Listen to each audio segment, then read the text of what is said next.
नमस्कार।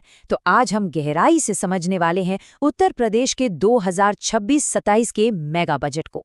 देखिए, ये सिर्फ कुछ नंबर्स का खेल नहीं है, ये तो पूरे स्टेट के फ्यूचर का एक रोड मैप है। तो चलिए इसे साथ मिलकर डिकोड करते हैं। बजट की शुरुआत फाइनेंस मिनिस्टर सुरेश कुमार खन्ना ने इन्हीं खूबसूरत लाइनों से की। और ये सिर्फ कविता नहीं है, ये इस बजट के पीछे के विजन को दिखाती है, यानी विकास की रोशनी को हर एक घर, हर एक कोने तक पहुंचाना। तो आज हम क्या क्या देखने वाले हैं?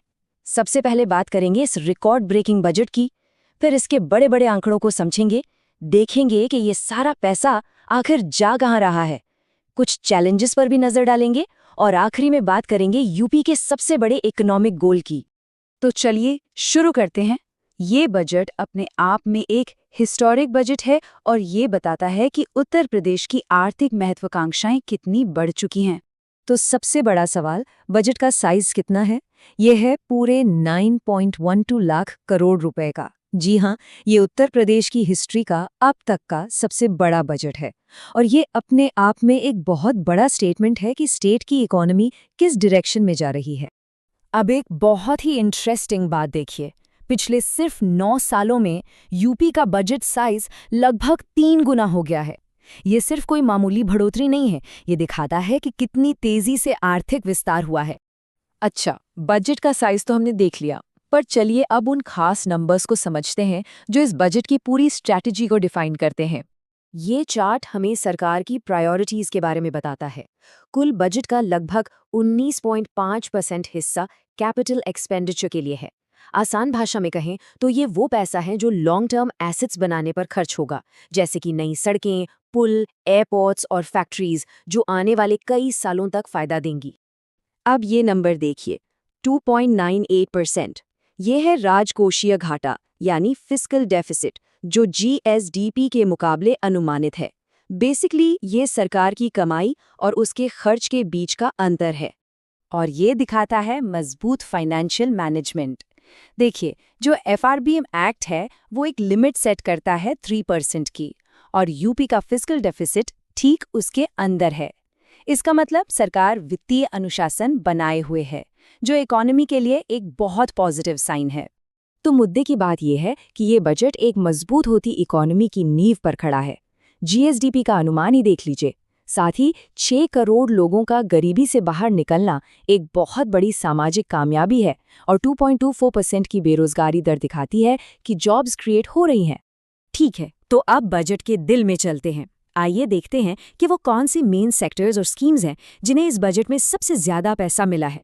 बजट का एक बहुत बड़ा फोकस इंफ्रास्ट्रक्चर और इंडस्ट्री पर है। नॉर्थ ईस्ट कॉरिडोर और जेवर एयरपोर्ट जैसे बड़े बड़े प्रोजेक्ट्स सिर्फ कनेक्टिविटी ही नहीं बढ़ाएंगे, बल्कि ये ट्रेड और इन्वेस्टमेंट के लिए नए रास्ते भी खोलेंगे।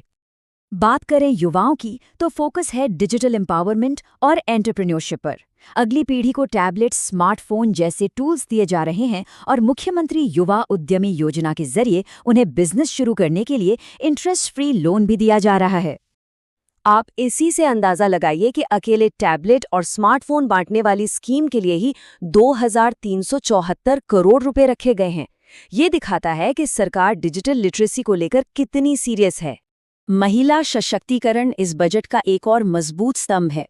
कन्या सुमंगला योजना से लेकर मिशन शक्ति और नई स्कूटर योजना तक, लक्ष्य ये है कि महिलाओं की सेफ्टी, मोबिलिटी और फाइनेंशियल इंडिपेंडेंस को बढ़ाया जाए।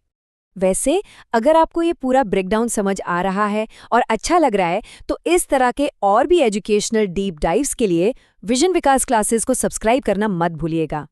चलिए अब थोड़ा सा एनालिटिकल होते हैं, देखते हैं कि यूपी का बजट दूसरे राज्यों के मुकाबले कहाँ खड़ा है और आगे क्या बड़े चैलेंजेस हैं। ये स्लाइड एक बहुत ज़रूरी बात बताती है। हाँ, ये सच है कि कुल खर्च बहुत ज़्यादा है, लेकिन अगर हम एजुकेशन और एग्रीकल्चर जैसे सेक्टर्स को देखें तो यहाँ पर खर्च दूसरे राज्यों के एवरेज से कम है। ये एक चिंता का विषय हो सकता है। और यहाँ एक और बहुत बड़ा चैलेंज है। पिछले कुछ सालों का ट्रेंड देखें तो राज्य सरकार ने कैपिटल प्रोजेक्ट्स पर बजट में जितना पैसा एलोकेट किया, उससे औसतन 28% कम खर्च किया है। मतलब प्लान तो अच्छे बनते हैं, लेकिन उन्हें पूरी तरह से लागू करने में एक गैप रह जाता है। तो इन सारे नंबर्स और योजनाओं के पीछे की असल बड़ी पिक्चर क्या है? ये सब कुछ एक बहुत बड़ी महत्वाकांक्षा की तरफ इशारा करता है। इस बजट का और सरकार की सभी नीतियों का जो अल्टीमेट गोल है, वो है 2029-30 तक उत्तर प्रदेश को $1 ट्रिलियन की इकोनॉमी बनाना।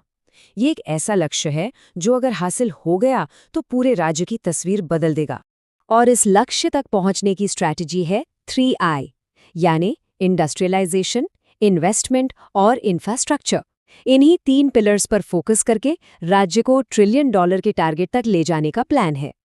तो अंत में सवाल यही है, एक इतना बड़ा, इतना ऐतिहासिक बजट हमारे सामने है जो एसेट क्रिएशन पर, मतलब भविष्य बनाने पर फोकस्ड है, पर क्या यूपी पैसे एलोकेट करने और उसे जमीन पर असल में खर्च करने के बीच के गैप को भर पाएगा? क्या ये $1 ट्रिलियन का सपना हकीकत बन पाएगा?